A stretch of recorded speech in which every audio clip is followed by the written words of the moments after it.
Dans le petit village de Kotoba, niché au cœur de la savane africaine, une femme appelée Amina tenait une petite échoppe à la lisière du marché. Chaque matin, dès l'aube, Amina s'apprêtait pour sa journée avec soin. Sa spécialité, un lait crémeux qu'elle vendait dans des bouteilles de verre, était convoité par tous les villageois. Mais son succès dissimulait un secret. Amina inspirait confiance avec son sourire chaleureux et ses yeux pétillants de gentillesse.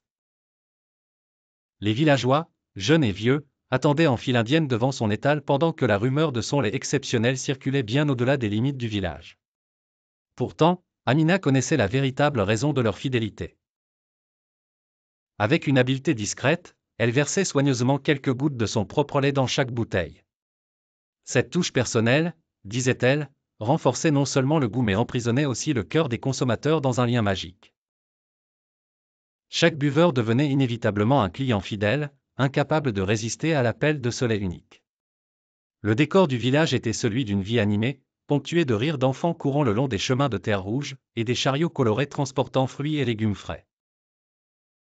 Les paillotes s'alignaient le long des rues, où femmes et hommes portaient des vêtements aux motifs éclatants de couleurs, évoquant les riches traditions culturelles. Parmi eux, Amina passait presque inaperçue, bien qu'elle soit au cœur de leur quotidien. Pourtant, personne ne connaissait l'origine de l'envoûtement qui les liait à elle. Les villageois, pris dans cette routine savoureuse, ne pouvaient expliquer pourquoi ils éprouvaient le besoin irrésistible de revenir chaque jour pour leur part de lait. Cependant, tout changea le jour où un étranger arriva. Un conteur de passage, s'étant attardé au village, observait avec curiosité le manège des villageois autour d'Amina. Son instinct, aiguisé par ses nombreux voyages à travers le continent, lui soufflait qu'un mystère couvait. En feignant être simplement de passage, il engagea la conversation avec Amina, posant des questions innocentes sur son commerce prospère. Cette rencontre fortuite éveilla en elle une appréhension silencieuse mais tenace. Elle comprit que son secret pouvait être en danger.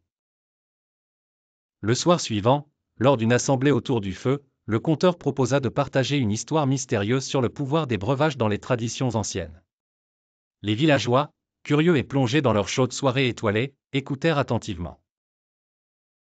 Le conte évoquait un lait magique, ensorcelé par les secrets les plus intimes de sa créatrice, capable de captiver les âmes. Peu à peu, les murmures sceptiques commencèrent à se propager, et certains habitants jetèrent des regards curieux en direction d'Amina. Le doute s'installa subtilement parmi la foule.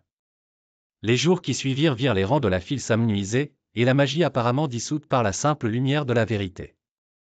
Dans le silence, Amina observa la file s'éclaircir sans poser une protestation. Elle savait que son sortilège était rompu, mais elle trouvait un certain réconfort.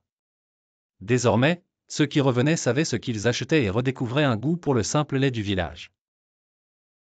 Les saisons changèrent, et avec elles, la vie poursuivit son cours pour Amina, le village et ses habitants fidèles.